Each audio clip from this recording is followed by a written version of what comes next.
అపనమ్మకం వచ్చిందయ్యా. ఒకవేళ బాగు కాకపోయినా అపనమ్మకం వచ్చిందట. లేదు ప్రభు ఖచ్చితంగా నువ్వు వెళ్ళు నేను బాగు చేస్తాను అంటున్నాడట.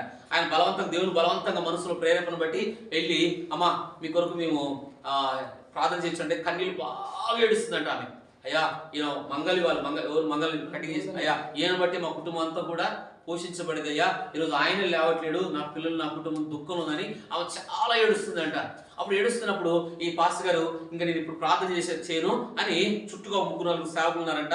5వ సేవకులు హల్లెలూయా స్తుతిమయ దేవుని ఎప్పుడైతే స్తుతించడం ఆరాధించడం మొదలు పెట్టాడో దాదాపుగా 15 నిమిషాల పైనే ఆయన దేవుని ఆరాధించడం మొదలు పెట్టారంట. ఎప్పుడైతే దేవుని సన్నిధి దేవుని ఆరాధన చేస్తున్నారో ఆ ఆరాధనలో దేవుని శక్తి ఆయన తాకిందంట. అనుకున్న బాధ ఏంటి? ప్రార్థన వల్ల నేను జరగకపోతే నన్ను అంటారు ఆయన్ని. కాబట్టి ఇప్పుడు ఎప్పుడైతే ప్రభును ఆరాధన చేస్తున్నారో ఆ శక్తి దేవుని సేవకుల మీదకి వచ్చింది. ఆ శక్తి ఎవరు తాకింది?